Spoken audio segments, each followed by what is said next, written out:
Hello. We're reading from George Orwell's 1984. Oh, the lighting is really bad.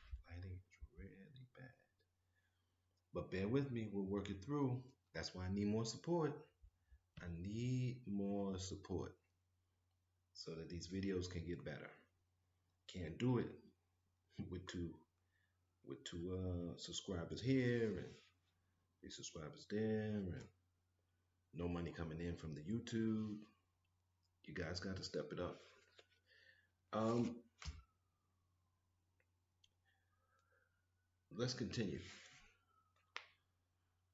Winston could not definitely remember a time when his country had not been at war, but it was evident that there had been a fairly long interval of peace during his childhood because one of his early memories was of an air raid which appeared to take everyone by surprise.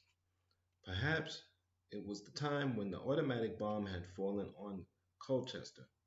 He did not remember the raid itself, but he did remember his father's hand clutching his own as they hurried down, down, down into some place deep in the earth, round and round a spiral staircase, which rang under his feet and which finally so wearied his legs that he began whimpering, and they had to stop and rest. His mother, in her slow, dreamy way, was following a long way behind them. She was carrying his baby sister, or perhaps it was only a bundle of blankets that she was carrying. He was not certain whether his sister had been born then. Finally, they had emerged into a noisy, crowded place which he had realized to be a tube station. There were people sitting all over the stone flagged floor, and other people packed lightly together were sitting on metal bunks, one above the other.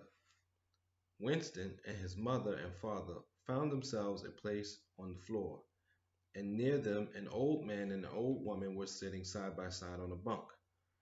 The old man had on a decent dark suit and black cloth cap pushed back from very white hair. His face was scarlet and his eyes were blue and full of tears. He reeked, he reeked of gin, he reeked of gin, and it seemed to breathe out of his skin in place of sweat, and one could have fancied that the others welling from his eyes were pure gin, crying liquor. But though slightly drunk, he was also suffering under some grief that was genuine and unbearable. In his childish way, Winston grasped that some terrible thing, something that was beyond forgiveness and could never be remedied, had just happened. It also seemed to him that he knew what it was. Someone whom the old man loved, a little granddaughter perhaps, had been killed. Every few minutes the old man kept repeating, "We didn't ought to have trusted him. I said so, Ma, didn't I? That's what came of trusting him. I said so all along. We didn't ought to have trusted the buggers." Which buggers they didn't ought to have trusted, Winston could not now remember. Since about that time, war had been literally continuous, though, strictly speaking, it had not always been the same war. For several months during his childhood, there had been confused street fighting in London itself, some of which he remembered vividly.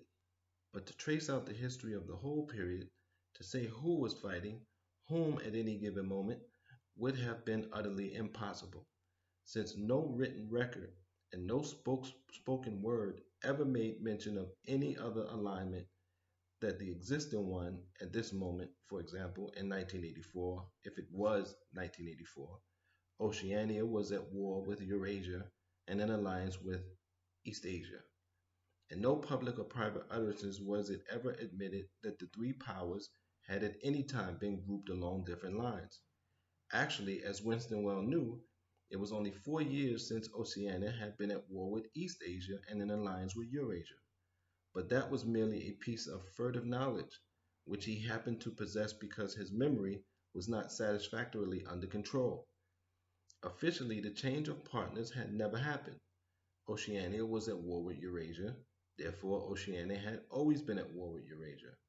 The enemy of the moment always represented absolute evil, and it followed that any past or future agreement with him was impossible. The frightening thing, he reflected, the frightening thing, he reflected for 10,000th time as he forced his shoulders painfully backward with hands on hips. They were gyrating their bodies from the waist, an exercise that was supposed to be good for the back muscles. The frightening thing was that it might all be true.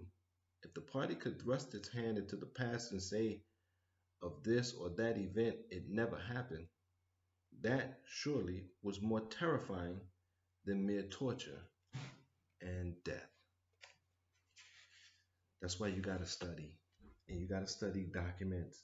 And they're changing books, they're changing documents all the time. You have to study, you have to remember, you have to make notes, and put those notes back out on the internet so that people can see. Um, and keep, if you can keep a copy, keep a copy.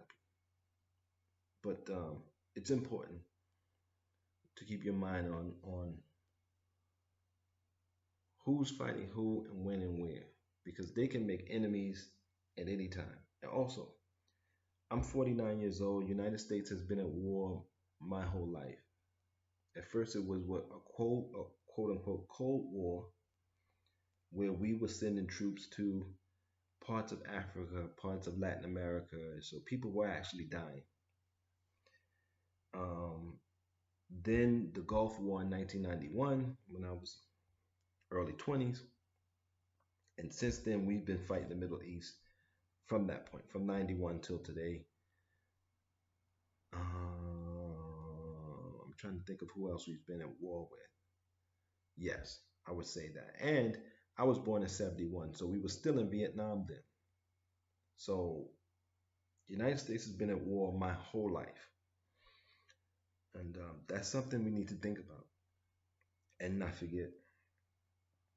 I thank you for your support. I need more support. Pass this around to friends, get the word out, and take care of your mind, take care of your body. Until the next time I see you, be safe.